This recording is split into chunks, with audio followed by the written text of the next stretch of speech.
Welcome you all at our YouTube channel nursing goals. तो आज हम एक बहुत ही इंपॉर्टेंट टॉपिक डिस्कस करने वाले हैं, that is important milestone in mental health nursing. ये आपका टॉपिक बहुत ज़्यादा इम्पॉर्टेंट है, as I already said. Theory portions में से भी इसमें आपको क्वेश्चंस मिलेंगे जो एमसीक्यूज आते हैं, और साथ में आपके कॉम्पिटिटिव एग्जाम में भी इसके क्वेश्चंस आते हैं। एक दो क्वेश्चंस तो आपको मिलेंगे ही मिलेंगे। सो आइए देखते हैं क्या क्या माइलस्टोन्स हैं मेंटल हेल्थ नर्सिंग में। वैसे तो ये टॉपिक थोड़ा सा बोरिंग है, बट बोरिंग से ज्यादा इम्पोर्टेंट है। मैं फिर से रिपीट कर रही हूँ कि ये आपका बहुत ही इम्पोर्टेंट टॉपिक है। इसमें से क्वेश्चन जरूर मिलेंगे ही मिलेंगे, चाहे आप जीएनएम कर रहे हो, चाहे आप बीएससी नर्सिंग कर रहे हो, चाहे आप पोस्ट बीएससी कर रहे हो, चाहे आप किसी कंपटीशन की प्रिपरेशन कर रहे हो। इसमें से क्वेश्चन आना ही आना है, कंफर्म है। तो टॉपिक भले बोरिंग है पर आपको पढ़ना है। उस टाइम पे क्वेश्चन गलत करने के आने के बाद नहीं सोचना है कि काश वीडियो देख ली होती। एक नोट्स आप अपना प्रिपेयर कर लो, क्योंकि ये एक ऐसा टॉपिक है जो आपको टाइम टू टाइम लर्न करना पड़ेगा। इसमें कोई बहुत बड़ा कॉन्सेप्ट नहीं यूज होने वाला है, इसे आपको याद ही करना है। सो देखते हैं पहला क्या है। The first mental hospital in the US was built in Williamsburg Virginia. है ना, यूएस में विलियम्सबर्ग वर्जीनिया में आपका पहला मेंटल हॉस्पिटल बना। तो क्वेश्चन आता है पहला मेंटल हॉस्पिटल कहाँ था, तो यूएस ऑप्शन में दे रखा होगा, विलियम्सबर्ग दे रखा होगा, वर्जीनिया। इन तीनों में से एक ऑप्शन दे रखा होगा, वही आपको टिक करना है। तीनों नहीं दिए होंगे, ठीक है। फिर नेक्स्ट आपका आता है, Philippe Pinel remove the chain from mentally ill patient confined in Victory, a hospital outside Paris, thus bringing about the first revolution in psychiatry। ये मैंने ऑलरेडी प्रीवियस वीडियो में डिस्कस किया था कि फिलिप पिनेल आपके एक फिजिशियन थे। इन्होंने क्या किया, एक हॉस्पिटल था पेरिस के आउटसाइड विक्ट्रे, तो वहां पे इन्होंने जो भी पेशेंट वहां पे कैद हुए थे, तो उन पेशेंट्स को आजाद किया, मतलब जंजीरों में जकड़े हुए या फिर बहुत ही उनको टॉर्चर्ड किया जाता था। तो वहां पे इन्होंने एक तरीके से शुरुआत की थी, अच्छा मतलब पेशेंट को एज पेशेंट ट्रीट करने के लिए। तो आपका क्वेश्चन आ सकता है कि कौन सा हॉस्पिटल था जहाँ के पेशेंट्स को इन्होंने रिमूव करा था, है ना, चैन से। तो आप पेरिस का पेरिस दिया होगा या फिर विक्ट्रे दिया होगा, या फिर कौन सा ऐसा पर्सन था, कौन से ऐसे फिजिशियन थे, कौन से पर्सन थे जिन्होंने फर्स्ट रिवॉल्यूशन साइकियाट्री में लाए। तो आप क्या आंसर दोगे, फिलिप पिनेल, ठीक है। फिर नेक्स्ट आपका आता है, the American text book was written by Benjamin Rush. तो बेंजामिन रश कौन थे, एक क्वेश्चन आएगा तो आप बताओगे he was the father of American psychiatry. ये अमेरिकन साइकियाट्री के फादर थे और इन्होंने फर्स्ट अमेरिकन टेक्स्ट बुक लिखी थी, ठीक है। बेंजामिन रश, बहुत क्वेश्चन आता है ये कि ये फादर ऑफ अमेरिकन साइकियाट्री कौन थे या फिर बेंजामिन रश कौन थे, और इनकी फर्स्ट अमेरिकन टेक्स्ट बुक आई थी। Next is also very important, eigen blur coined the term as schizophrenia। तो ये क्वेश्चन बहुत आता है कि schizophrenia टर्म किसने कॉइन किया था, तो इसका ऑप्शन है यूगेन ब्लेलर। और कब किया था, 1908 1908 में किया था। Next, the Indian lunacy act was passed in 1912। तो क्वेश्चन आता है इंडियन लुनेसी एक्ट कब पास हुआ, तो आपको बताना है 1912 में। तो इंडियन लुनेसी एक्ट क्या है, क्यों आया, कितने चैप्टर्स होते हैं, तो इन सारी चीजों के लिए आपको अलग से वीडियो चैनल पर प्रोवाइड कर दी जाएगी। इसके अलावा भी जो टर्म्स यूज हो रहे हैं पर्टिकुलर टॉपिक में, वो आपको वीडियोस के माध्यम से, उसका जो ब्रीफ डिस्क्रिप्शन है वो आपको वीडियोस के माध्यम से मिल जाएगा। नेक्स्ट आपका है इंसुलिन शॉक ट्रीटमेंट, बहुत इंपॉर्टेंट क्वेश्चन है, आता है इंसुलिन शॉक ट्रीटमेंट किस पेशेंट्स के लिए या फिर किस डिजीज कंडीशन के लिए, किस डिसऑर्डर के लिए आया और कब आया, तो स्कीजोफ्रेनिया के लिए आया, ठीक है, फर्स्ट टाइम पे, और 1927 में आया।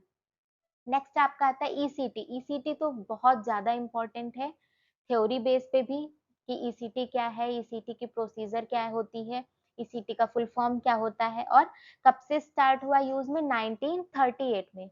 ईसीटी का फुल फॉर्म क्या है, इलेक्ट्रोकन्वल्सिव थेरेपी।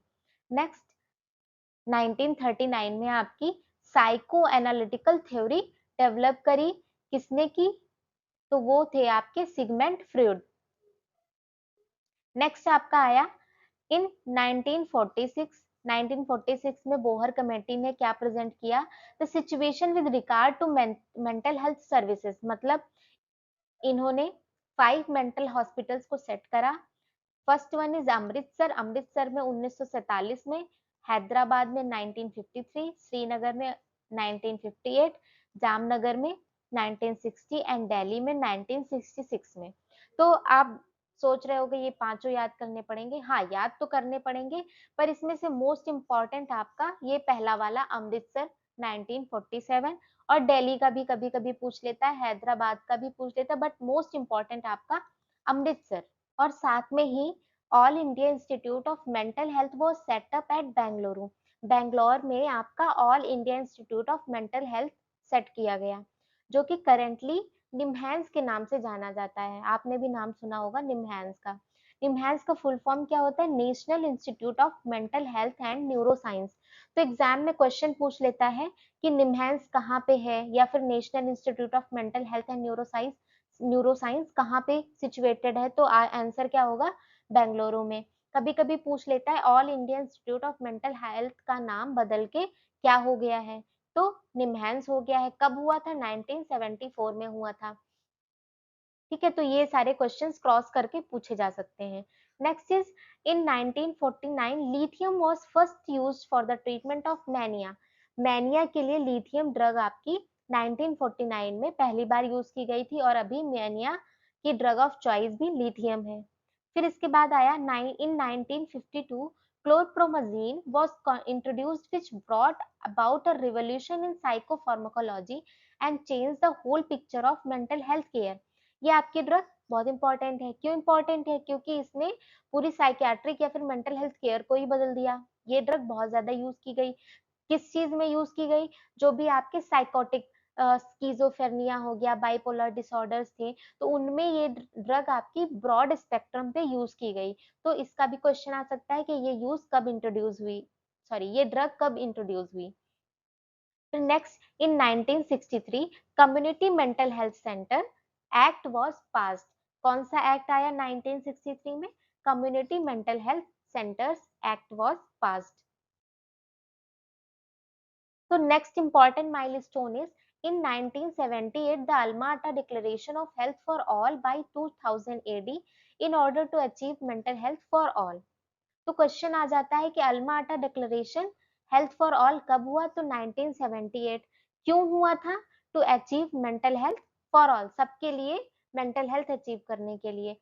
और कौन से ईयर तक की बात हुई है, 2000 तक। नेक्स्ट आपका आता है इन 1987 the Indian mental health act was passed. तो एक्ट आपका कब आया है, 1987 में आया है। फिर आपका आता है इन 1997 national human rights commission prepared a plan of action for enhancing awareness of the right of those with mental disability. That means जब 1997 में national human rights commission prepare किया गया, क्यों प्रिपेयर किया गया, विद जो भी पर्सन थे मेंटल डिसेबल, तो उनके राइट्स के लिए कि उनके साथ कोई भी हनन ना हो। फिर in 2002 national survey of mental health resources carried out by directorate general of health services ministry of health and family welfare। जो भी नेशनल मेंटल हेल्थ सर्वे वो रिसोर्सेज कैरीड आउट किए गए किसके द्वारा, directorate general of health services and ministry of health and family welfare. Next, on 7th October 2013, WHO launched the Mental Health Action Plan। WHO means world health organisation ने 7 अक्टूबर 2013 को mental health action plan launch किया। कब तक के लिए, 2013 से 2020 के लिए। नेक्स्ट 2013 में और क्या हुआ, 19 अगस्त 2013 में the mental health care bill, जो मेंटल हेल्थ केयर बिल है वो इंट्रोड्यूस किया गया। कहाँ पे इंट्रोड्यूस किया गया, राज्यसभा में। ठीक है, फिर नेक्स्ट आपका आता है in 2014 the government of India constituted a policy group to recommend a mental health policy for the country. तो क्वेश्चन आता है कि मेंटल हेल्थ पॉलिसी कंट्री के लिए गवर्नमेंट ऑफ इंडिया ने कब कॉन्स्टिट्यूट की थी, तो 2014। और एक इम्पॉर्टेंट सिनेरियो ये भी है कि मेंटल हेल्थ एक्ट आपका आया था 1987 में, और मेंटल हेल्थ प्रोग्राम आपका आया था 1982 में। इस चीज को लेके कभी कंफ्यूज मत होना। तो इसी के साथ टॉपिक को एंड करते हैं और मिलते हैं नए सेशन में नए टॉपिक के साथ। तो हमारे चैनल के साथ बने रहिए। वीडियो को लाइक एंड शेयर जरूर कर दीजिए। Thank you for watching.